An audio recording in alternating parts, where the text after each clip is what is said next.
नमस्कार दोस्तों, स्वागत है आप सभी का आपके आरोही यूट्यूब चैनल पर। आप देख रहे हैं उत्तर प्रदेश राज्य विशेष, जिसमें वन्य जीव अभयारण्य पर आज हम चर्चा करेंगे। यह टॉपिक उत्तर प्रदेश विशेष परीक्षा, समीक्षा अधिकारी, सहायक समीक्षा अधिकारी, बीईओ व अन्य एक दिवसीय परीक्षाओं के लिए अति महत्वपूर्ण टॉपिक है। इससे निश्चित ही एक प्रश्न रहते हैं। 10-12 प्रश्नों की श्रृंखला में एक प्रश्न इससे रहेगा और बहुत सरल, अतिशय सरल टॉपिक है। इसको हम सरलतम तरीके से आपको बताने समझाने का प्रयास कर रहे हैं। जो हमारे इस चैनल पर नए हमारे व्यूअर होंगे, प्लीज़ वो हमारे इस चैनल को सब्सक्राइब कर लेंगे। बेल आइकन ऑल पे दबाइएगा ताकि सारी सूचनाएं आपके पास सहज रूप से पहुंचती रहें। लाइक, शेयर, कमेंट करना ज़रूर करिएगा, भूलिएगा मत प्लीज़, आपसे विशेष निवेदन है। आइए अब हम अपने सीधे टॉपिक पर आते हैं। आज का टॉपिक उत्तर प्रदेश का वन्य जीव अभयारण्य। वन्य जीव अभयारण्य पर विशेष चर्चा तो हम वैसे इन्वायरमेंट के अंतर्गत करेंगे। कुछ उसमें वीडियो पड़े भी हुए, आप देख भी सकते हैं। अभयारण्य क्या है, राष्ट्रीय उद्यान क्या है, इन सिटू एक्स सिटू क्या है, स्वास्थ्य वाह्य स्थानीय क्या है, इसके संरक्षण के संबंध में राष्ट्रीय अंतर्राष्ट्रीय पर कितने प्रयास किए गए हैं। क्योंकि इन्वायरमेंट से भी 10, 12, 15 प्रश्न निश्चित ही आपके, चाहे वो पीसीएस की परीक्षा हो, आईएएस की परीक्षा हो, समीक्षा अधिकारी की परीक्षा हो या कोई भी परीक्षा हो, पर्यावरण बहुत ही महत्वपूर्ण टॉपिक है, उसको अलग से पढ़ाया जाएगा। लेकिन अभी केवल हम उत्तर प्रदेश के दृष्टिकोण से यहाँ चर्चा करते हैं। अगर बात की जाए पर्यावरण संरक्षण की बात की जाए या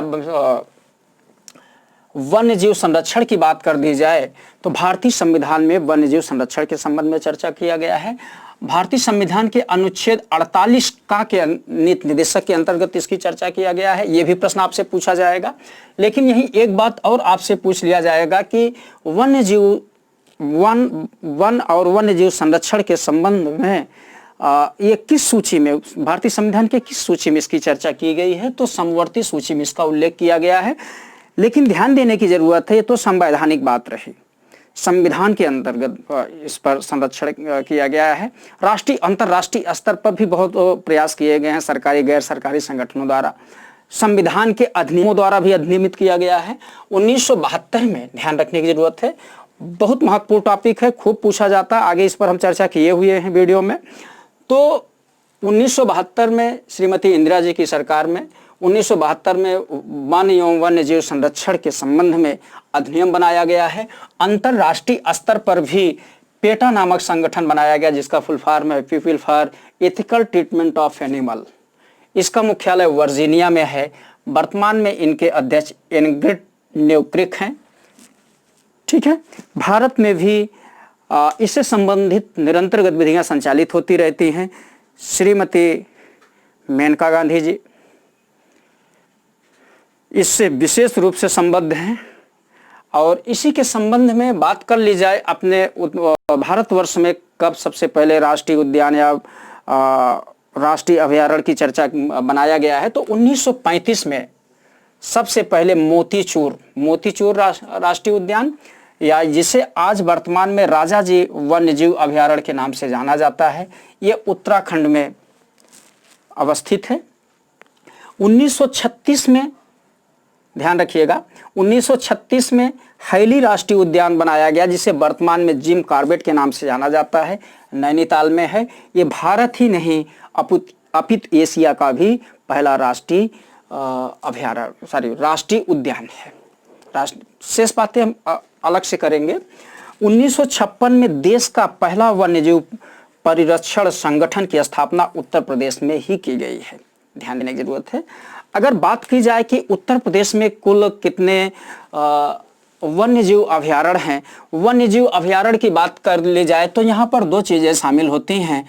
कहीं कहीं आप कंफ्यूज होते हैं कि वन्यजीव अभयारण्य की बात की जाती है तो हम यहाँ कह देते हैं 24 संख्या कहते हैं, लेकिन इस 24 के अंतर्गत 2 की बात होती है, 11 और 13 की बात कर ली जाती है। 11 जो आपके हैं वो वन्य जीव विहार है और 13 उत्तर प्रदेश में पक्षी विहार हैं। वन्य जीव विहार 11 और पक्षी विहार 13 हैं। कुल मिला के 24 इस प्रकार से गणना की जाती है। और इसी पर स्पष्ट हो लें तो 2 प्राणी उद्यान हैं, ये कानपुर में है और दूसरा लखनऊ में है, और तीसरे प्राणी उद्यान गोरखपुर में अशफाकुल्ला खां प्राणी उद्यान बनाने की चर्चा चल रही है। टाइगर रिजर्व की बात कर ली जाए तो टाइगर रिजर्व उत्तर प्रदेश में 3 हैं। एक है किशनपुर, जिसे दुधवा, खीरी लखीमपुर में, जिसे अब दुधवा टाइगर रिजर्व के नाम से जानते हैं, और दूसरा पीलीभीत टाइगर रिजर्व क्षेत्र है। तीसरा अमनगढ़ टाइगर रिजर्व क्षेत्र बिजनौर में है, ध्यान रखेंगे बिजनौर में है। यह जिम कॉर्बेट का हिस्सा है, जिम कॉर्बेट से अलग करके इसे बफर क्षेत्र के रूप में बनाया गया है। और हम चर्चा इसी पर और थोड़ा स्पष्ट कर लें, बलरामपुर के सोहेलवा वन्यजीव को भी टाइगर रिजर्व क्षेत्र बनाने की चर्चा सरकार द्वारा चलाई गई है, इसका भेजा गया है। ठीक है, अब हम और बातें स्पष्ट करें। सबसे पुराना वन्यजीव बिहार 1957 में चंद्रप्रभा, मैप का अवलोकन हम बाद में करेंगे, चंद्रप्रभा है। और सबसे बड़े की बात कर ली जाए तो हस्तिनापुर वन्यजीव विहार है, चंद्रप्रभा आपको ये दिख रहा चंदौली में है। उसके बाद सबसे छोटा वन्यजीव विहार की बात कर ली जाए तो सबसे छोटा वन्यजीव विहार महावीर स्वामी वन्यजीव विहार है, जो ललितपुर में अवस्थित है, आपने देखा है। फिर इसके बाद और यहीं पर हम चर्चा करें, जो आपसे अतिशय प्रश्न पूछे जाते हैं। प्रश्न पूछा जाता है कि उत्तर प्रदेश में काला हिरण के संरक्षण के संबंध में प्रोजेक्ट कहाँ चलाए जा रहे हैं। 2 प्रश्न 2 जगह पे। एक तो है काला हिरण के संरक्षण के संबंध में गभाना अलीगढ़ में, गभाना क्षेत्र अलीगढ़ में है। दूसरा कोरांव क्षेत्र जो है प्रयागराज में काले हिरण से संबंध में संरक्षण के संबंध में प्रोजेक्ट चलाया जा रहा है। हाथी की बात कर लीजिए, हाथी संरक्षण परियोजना 1992 में चलाया गया है। हाथी संरक्षण के संबंध में भी हम विशेष चर्चा नहीं किए हैं। निश्चित ही यहाँ से प्रश्न आता है। पहला प्रश्न यह बनता है कि हाथी संरक्षण प्रोजेक्ट कब चलाया गया, तो 1992 में चलाया गया है। इसको हम आगे भी देखेंगे एनवायरमेंट के तहत विशेष। लेकिन अब बात होती है कि उत्तर प्रदेश में हाथी संरक्षण से संबंध प्रोजेक्ट कहाँ चलाया जा रहा है, तो सहारनपुर और बिजनौर, सहारनपुर बिजनौर में हाथी संरक्षण प्रोजेक्ट उत्तर प्रदेश में चलाए जा रहे हैं। ये भी प्रश्न आपसे पूछे जाएंगे। ठीक है, बात कर ली जाए भारत का पहला नाइट सफारी, या ऐसे कहें इटावा के फिशर वन, ध्यान रखेंगे इटावा के फिशर वन में शेर प्रजनन केंद्र व लायन सफारी बनाया गया। कई बार पीसीएस में प्रश्न पूछा गया है, समीक्षा अधिकारी में ये प्रश्न आपके पूछे गए हैं। तो इटावा में बब्बर शेर प्रजनन केंद्र और लायन सफारी बनाया गया इटावा के सैफई के ठीक है फिशर वन में। और भारत का पहला नाइट सफारी ग्रेटर नोएडा में है। भारत का पहला नाइट सफारी ग्रेटर नोएडा, ध्यान रखेंगे ग्रेटर नोएडा में है, वो नाइट सफारी है। ठीक है, और चर्चा करते हैं इसी पर। बारहसिंघा का वास स्थल खीरी के झादी ताल, खीरी लखीमपुर के झादी ताल में जो आपका राष्ट्रीय पशु बारहसिंघा, ये भी भविष्य में पूछा जा सकता है, किशनपुर वन्यजीव विहार के अंतर्गत आता है, वहाँ इससे संबंधित बातें की जाती हैं। जैसे हमने अभी चर्चा किया, प्राणी उद्यान लखनऊ में 1921 में पहला प्राणी उद्यान बनाया गया है, जिसे Prince of Wales Zoological Garden के नाम से जाना जाता था। 2001 में इसके लखनऊ प्राणी उद्यान के नाम से जाना गया, और 2015 से इसे नवाब वाजिद अली शाह के नाम से जाना गया, जो अवध के अंतिम नवाब थे। ठीक है, इनके बारे में हमने जब ही इतिहास पढ़ाया तो उसमें विशेष चर्चा किया हूँ, आप पिछले वीडियो का अवलोकन कर भी सकते हैं। कानपुर में भी एक प्राणी उद्यान है जिसे एलन फॉरेस्ट जू, पहले एलन फॉरेस्ट जू के नाम से जाना जाता, अब 1971 में स्थापित हुआ है। ये देश का तीसरा सबसे बड़ा प्राणी उद्यान है। शहीद अशफाकुल्ला खां के नाम पर, जैसे अभी हमने चर्चा किया, शहीद अशफाकुल्ला खां के नाम पर गोरखपुर में प्राणी उद्यान बनाए जाने की चर्चा चल रही है। ध्यान देने की जरूरत यह है, ये शहीद अशफाकुल्ला खां काकोरी कांड के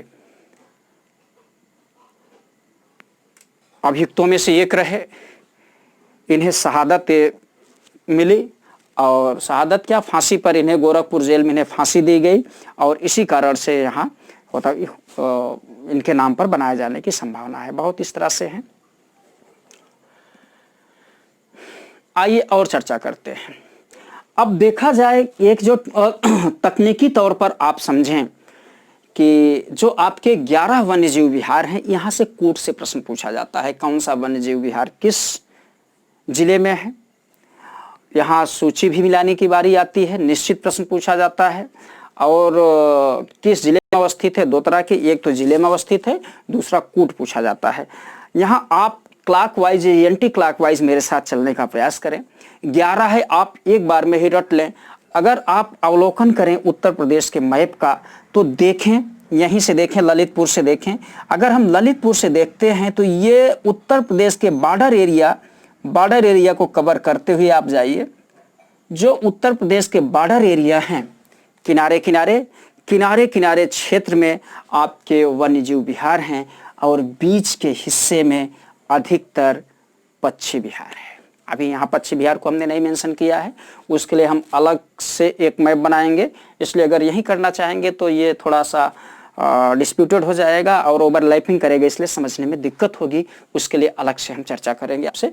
तो फिर से कहें, अगर राष्ट्रीय उद्यान की बात कर ली जाए, वन्यजीव अभ्यारण्य की बात कर ली जाए या वन्यजीव विहार की बात कर ली जाए तो निचले हिस्से में, चाहे बुंदेलखंड की पठारी का हिस्सा हो या नेपाल या उत्तर प्रदेश के तराई वाला हिस्सा हो, इस प्रकार से इसी हिस्से में इसका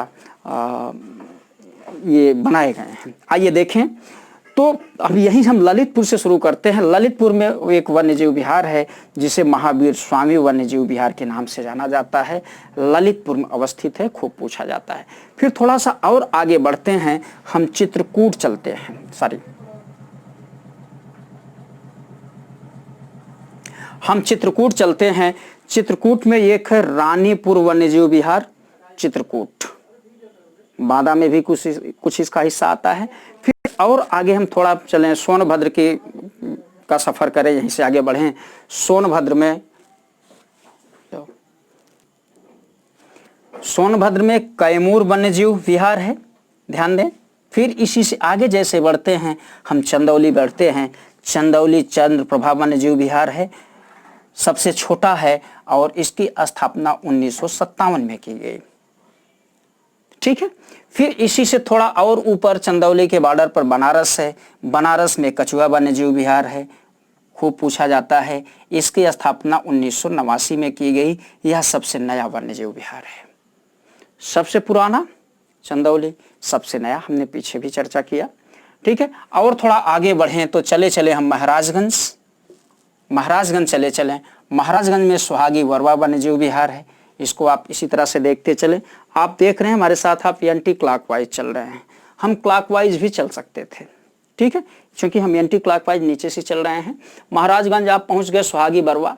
फिर महाराजगंज से आगे थोड़ा और बढ़ते हैं तो बलरामपुर में सोहेलवा वन्यजीव विहार है, जिसके बारे में अभी हमने चर्चा किया कि इसे टाइगर रिजर्व क्षेत्र भी बनाए जाने की संभावना सरकार ने निवेदन भेजा हुआ है, राज्य सरकार ने केंद्र सरकार के पास। जैसे समवर्ती सूची का विषय कानून दोनों बना सकते हैं।